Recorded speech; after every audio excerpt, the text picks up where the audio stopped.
Hello, friends. I have an announcement real quick. I've been thinking about this for a while, but in 2025, I'm going to be moving my channel under the same name, but just to a different channel, if that makes sense to you guys. So this one won't be my main channel anymore. I'll have a different channel where I post basically the same stuff.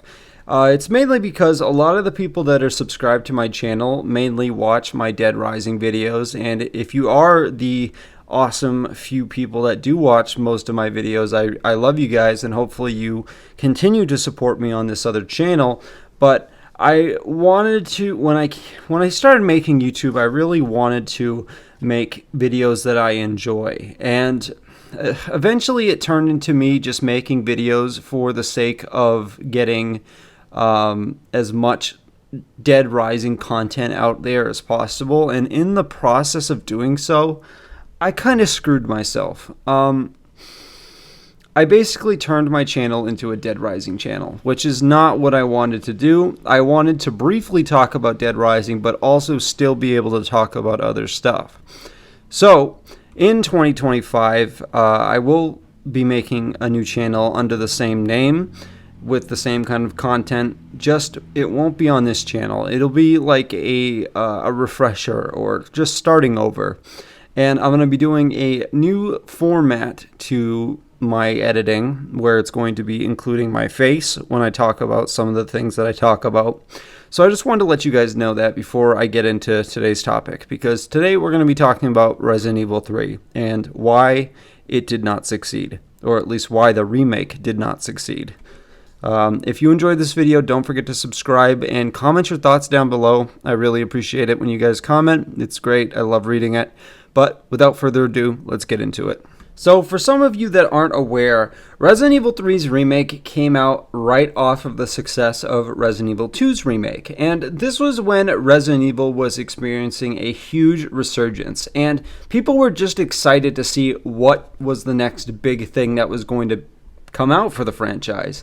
And because Capcom wanted to keep the hype train going, they went all Mr. Krabs, I want money on this franchise, and they pumped out Resident Evil 3's remake. So the story for Resident Evil 3 goes like this. You basically follow Jill Valentine and Carlos Oliveira as they navigate Raccoon City 24 hours before the events of Resident Evil 2. Now, the story starts off with Jill Valentine waking up from a nightmare, and she gets a call from Brad Vickers telling you that the city is falling apart and that Jill needs to get out of her apartment. Right as this happens, Nemesis busts through the wall and attacks Jill. And Nemesis is a creature that was created by Umbrella to kill the remainder of the STARS team. This is because of the events of Resident Evil, where the STARS team blow up the Spencer Mansion, trying to stop the virus from getting out to the city. After this encounter, Jill is able to escape from Nemesis before running into Brad, who is immediately killed off by zombies, and this leads to Jill running to the escape helicopter. Unfortunately, this doesn't last as long because the helicopter is then shot down, and this leads to Jill getting into a vehicle and ramming Nemesis off of the roof. When she gets up, she is saved by Carlos, who shoots rockets at Nemesis, who temporarily gets knocked down. Carlos then brings Jill to the train station, which has been locked down by his team, the Umbrella Biohazard Countermeasure Service. It's there that Carlos and his team explain that they were sent there to evacuate people from the city through the train system, and that Jill needs to go and turn the train system back online. She reluctantly agrees to this and heads out to do this, while battling the infected and Nemesis along the way. Jill finds out that the power station is offline, so she needs to head there to go turn that back on, fighting the spider creatures to do so, and afterwards she is able to reroute the train system. While doing all of this, she runs into the solid villain of the game, and that is Nikolai, who is there under very suspicious circumstances. But ignoring this huge red flag, she basically just has to fight her way back to the train station so that she and the survivors can escape. Once the train is powered up, Carlos and Tyrell stay behind so that they can go save Dr. Nathaniel Bard, who has created a vaccine to the infection, but since RCPD was overrun, he has fled to a nearby research hospital. While this is going on, Jill is now on the train trying to escape the city, when Nemesis tracks her down and kills everyone except for Jill and Nikolai. And Nikolai basically just locks her in there, so she'll die. But the explosion from Mikhail's grenade causes the train to derail. When Jill wakes up, after surviving the crash, she is still being pursued by Nemesis. She ends up contacting Carlos for help, but eventually will get infected by Nemesis. Carlos will leave the RCPD to try and help Jill. Carlos eventually finds Jill and brings her to the hospital where Dr. Nathaniel Bard is supposedly located at. He finds out there that Dr. Nathaniel Bard has been killed and the cure is still there, so Jill can be saved from the virus. Carlos then brings the cure down to Jill and gives it to her. Unable to wake her up in time, Carlos then has to fight against the infected by himself. Tyrell finds out that the US government plans on destroying the entire city unless they can get a vaccine for the virus, so this leads to Jill having to go down to the underground lab to try to make a vaccine. Once Jill gets down there and starts making the vaccine, Nemesis makes an appearance again and kills Tyrell. She escapes from Nemesis and learns that Nikolai was hired to steal the vaccine and record combat data of Nemesis and sell it to the highest bidder. This leads to Nikolai stealing the vaccine and leaving Jill to die up against the Nemesis creature. Shortly after, Carlos shows up and helps fight Nemesis, before finally being able to knock the creature down and dissolve it in acid. Then, Jill and Carlos are able to escape, and Carlos will leave to try to stop Nikolai from stealing their only ride out of there. Except Nemesis doesn't quit, as he busts through the wall in his most gruesome form yet, and this leads to Jill having to fight it with a special railgun weapon. Jill is finally able to kill the beast, and then joins up with Carlos on the roof. When she arrives up there, Nikolai surprise attacks her, and the vaccine is then destroyed. Carlos then holds Nikolai down while Jill shoots and injures him. Carlos and Jill pile into the helicopter, leaving Nikolai to die in the massive explosion from the giant bomb that the US drops on Raccoon City. The two then fly away, wondering what the fate of the world is going to be now that Umbrella has not been exposed for the awful things that they did to the innocent people in Raccoon City. So that was a quick little summary for the story of Resident Evil 3's remake. Now I want to talk about the problems that many people had with Resident Evil 3, and there were a lot of problems. The game sold relatively well, as it was just coming off of the success of Resident Evil 2, and most people bought it expecting that it was going to be the same incredible story revived from Resident Evil 3 Nemesis, but unfortunately, a lot of people were disappointed. For starters, a lot of the issues arose up from the developers being overworked, especially from the massive success of Resident Evil 2, and you can see this through the work that was done for the game. It just feels like such a downgrade in comparison to what Resident Evil 2 was, and a downgrade to what the original Resident Evil 3 Nemesis was. The overall narrative feels way too short, and for the game's speedrun time being less than 4 hours, that really says something.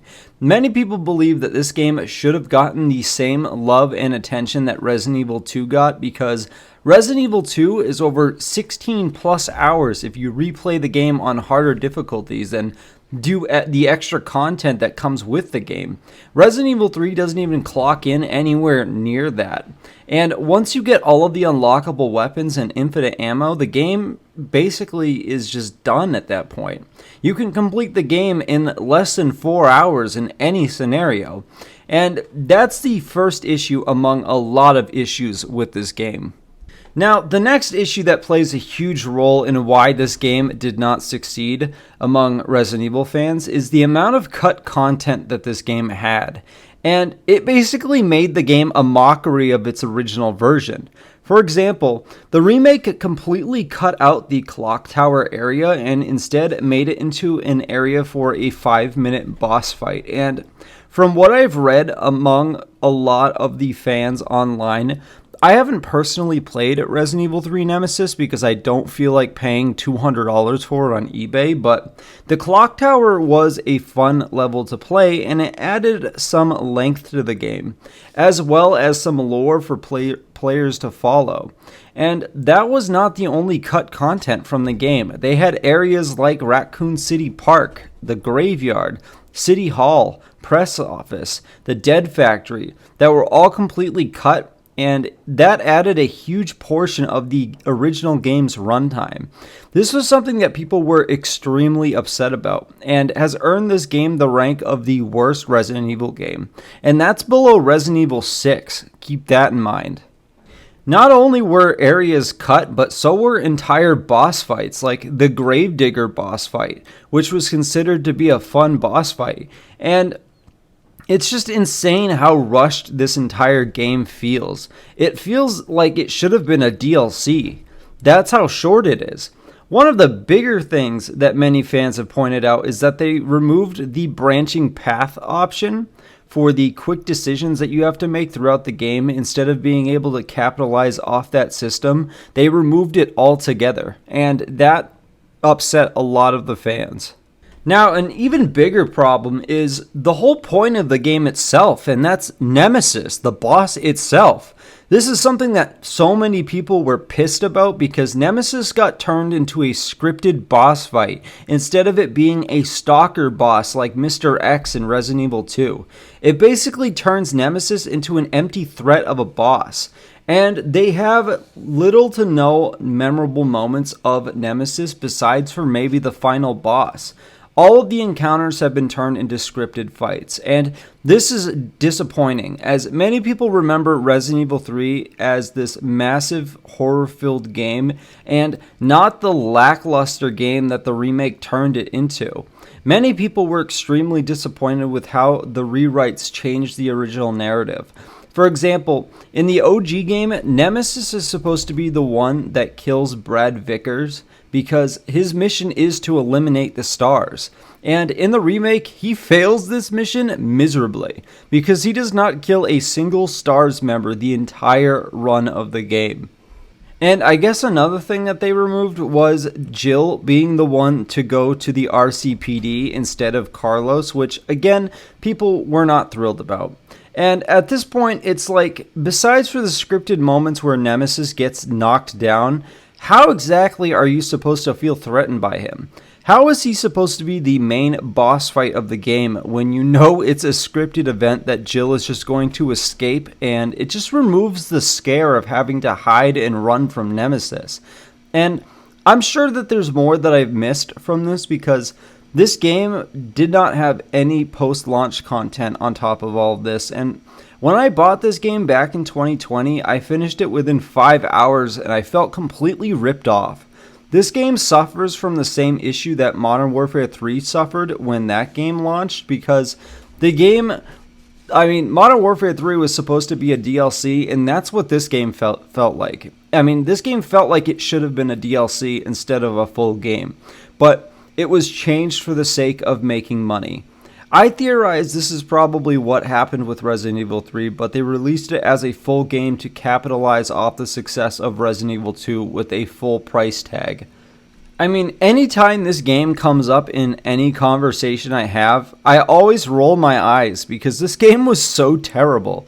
There's nothing they can do to fix it at this point, so it's like all of the original fans are just basically stuck with having to go on eBay and spend the $200 on a copy. And this isn't something that Capcom is new to either, as they've constantly done this to games, especially like Dead Rising. So, this game is just basically buried further down than Resident Evil 6 on my list. And I just wanted to point out all of its faults because I replayed this game last night and I realized I never talked about this game on my channel, and Capcom managed to cut 75% of the original content and still got away with making tons of money off of it. But I hope with Resident Evil 9 we're finally able to get some justice for Jill, because she really does deserve a mainline entry game that succeeds, because she's been there since the first game and has basically just been neglected in favor of Leon and Chris. But that's really everything I wanted to talk about in this video. If you made it to the end, don't forget to comment your thoughts down below and don't forget to subscribe. I also plan on restarting my channel sometime next year just to give myself time to try and turn this channel around a little bit longer, but personally, I would just rather get a fresh start.